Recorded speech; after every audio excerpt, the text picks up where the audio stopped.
அது சேகர் பாபுவோ மற்ற அமைச்சர்களும் ஏகப்பட்ட வாக்குறுதிகள் அவர் எதிர்பார்க்காத லாபங்கள் எல்லாம் பண்ணி கூட அது வந்து நோன்னு சொல்லிட்டார். ஓகே. ஸோ அந்த திமுக கதை திமுக வந்து சாமதான பேததண்ட எல்லா முயற்சிகளையும் பண்ணாங்களா எல்லா செங்கோட்டையன் முயற்சியும் பண்ணாங்க. மசியல் அதுக்கு அவர் திமுக சொல்லி தான் நான் வந்து எடப்பாடியை நாங்கள் ஒழிச்சு கட்டுறோம், உங்களோட காமன் எதிரி எடப்பாடி, எங்களுக்கு காமன் எதிரி, 2 பேரும் காமன் எதிரி எடப்பாடி தானே, நீங்கள் கூட வந்தீங்கன்னா நம்ம 2 பேர் சேர்ந்து அவரை ஒழிச்சு கட்டலாம், அவருக்கு ஒரு மாதிரி பண்ணிடலாம் அப்படின்னு சொல்லிட்டு வச்சாரோம்.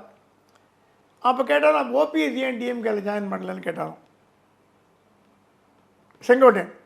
அதுதான் ஓபிஎஸ் ஜாயின் பண்ண கூடிய சீக்கிரம் வந்துடுவார், அவருக்கு வேணுங்க தான் நாங்கள் பண்ணி கொடுத்துட்டோம், அவருக்கு வர வேண்டிய பணம்லாம் வாங்கி கொடுத்தாச்சு அந்த ரியல் எஸ்டேட் அதிபர்கிட்டேருந்து. அவர் ரியல் எஸ்டேட் அதிபர்கிட்ட மாட்டிட்டு ஏமாந்தார் இல்லையா, அதெல்லாம் ஸ்டாலின் சொல்லி எல்லாம் செட்டில் ஆகிடுச்சு. ஸோ இப்போ எனி டைம் அவர் ப்ரோ டிஎம்கே ஸ்டாண்ட் எடுக்கக்கூடிய மனநிலையில் தான் இருக்கார்.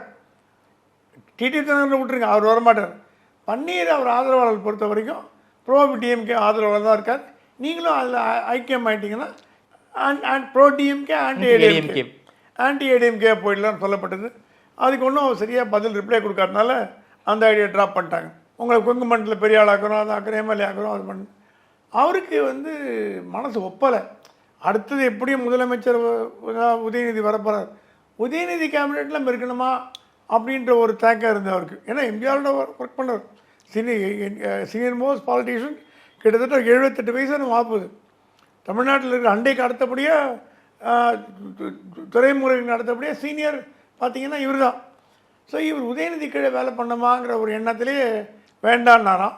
அதெல்லாம் ஓப்பனாக சொன்னார் சேகர் பாபுட்ட, என்னால் வந்து முத்துசாமிகிட்டையும் செந்தில் பாலாஜி கூட சேர்ந்து வேலை செய்ய முடியாதுங்க, தப்பாக எடுத்துக்காதீங்க.